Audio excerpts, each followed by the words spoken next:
আমি হিন্দু পরিবার থেকে বিলং করি। আজ কুরবানির ঈদ, তাই আজকের দিনটা আমি খুব ভালোভাবে কাটাতে চাই। তবে হ্যাঁ, হিন্দু বলে যে আমি কুরবানির ঈদের দিনটা ভালোভাবে কাটাতে পারবো না, এটা কিন্তু কোথাও লেখা নেই। কুরবানি ঈদের ছুটির উপলক্ষে আজকের দিনটা আমি সুন্দরভাবে কাটাবো এবং আমার সোনা মায়ের সাথেই কাটাবো। আমি যখন এই সময় পাই আমি কিন্তু চেষ্টা করি আমার সোনাকে টাইম দেওয়ার এবং সোনাকে নিয়ে বাইরে কোথাও ঘুরতে যাওয়া। আজ সন্ধেবেলা কিন্তু চলে এসেছি আমার দিদির বাড়িতে। দিদিকে আমি ফোন করে দুপুরবেলায় বলে দিয়েছিলাম যে আজকে আমি তোমাদের বাড়িতে যাওয়ার কথা ছিল ওই 3টে-4টের দিকে, কিন্তু আমরা তো সেই সময় যেতে পারিনি, চলে গিয়েছিলাম পুরো 7টা বা 7:30 এরকম। অনেকটা দেরি হয়ে গিয়েছিল কারণ আমরা ঘুমিয়ে পড়েছিলাম মা মেয়ে দুজনেই। আমি কিন্তু ভীষণ ঘুমপ্রেমী মানুষ, আমি ঘুম পেলে আর কিছুই চাই না।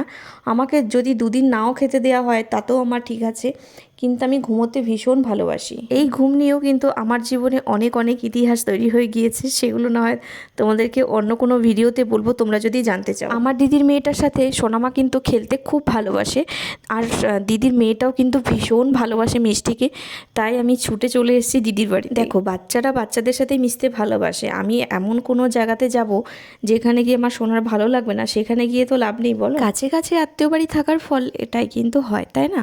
মন চাইলেই সহজেই যাওয়া যায়। জানো তো, আমি যখন ভয়েস ওভার করি তখন না আমার এত বাজে লাগে আমার এই ফাটা বাঁশের মতো গলাটা। আমার এই ভয়েসটা তোমাদের কার কার খারাপ লাগে একটু কমেন্ট করে জানিও তো। তবে এই ফাটা বাঁশের মতো গলাটা অনেকের কাছেই নাকি ভালো লাগে, আমাকে বলে। যেহেতু সন্ধেবেলা দিদি বাড়িতে এসেছি, তাই সন্ধেবেলা খাওয়ার জন্য আমি সঙ্গে করে এনেছিলাম সিঙ্গারা, সাথে করে চাটনি। এটা কিন্তু আমার খুব ফেভারিট একটা খাবার। শুধু সিঙ্গারা খেতে কিন্তু আমার একদমই ভালো লাগে না, যদি চাটনি হয় তবেই সেটা তৃপ্তি করে একটু খেতে পারি। এখানে সোনাকে দেখতে পাচ্ছ, সোনা কিন্তু সিঙ্গারা খাচ্ছে। এটা কিন্তু বাড়িতে হলে খেত না, মানে মেরে ধরে ওকে খাওয়াতে পারতাম না। জানো তো, আমি যখন একা একা বসে থাকি তখন ভাবি যে তোমাদের সঙ্গে অনেক অনেক কথা শেয়ার করব, মন খুলে শেয়ার করব, কিন্তু পরে না ভুলে যাই, বা ভিডিও করার কোনো সময় সুযোগ হয়ে ওঠে না, বা ভুলে যাই কি বলবো তোমাদেরকে। জীবনের বড় কোনো ডিসিশন নেওয়ার আগে 100 বার ভেবে তারপর নেওয়া উচিত। তোমাদেরকে এই কথাটা কেন বলছি জানো? সায়নী চক্রবর্তী বলে একটা মেয়ে, তোমরা জানো, দুদিন আগে মারা গেছে, সুইসাইড করেছে। সে একজন ভালো পরিবারের মেয়ে এবং খুবই উচ্চশিক্ষিত, তার পরিবারের সবাই খুব ভালো এবং শিক্ষিত পরিবার। সেই পরিবারের মেয়ে কিনা সুইসাইড করেছে। সুইসাইড করাটা কি খুব ভালো জিনিস বলো তো? আমাদের জীবনে, প্রত্যেকের জীবনে অনেক রকম খারাপ দিন আসে, আবার ভালো দিন আসে, খারাপের পর ভালো, ভালোর পর খারাপ, এইভাবেই তো একটা মানুষের জীবন চলে বলো তো। আজকে আমার লাইফ দিয়ে তোমাদেরকে কিছু কথা বলি।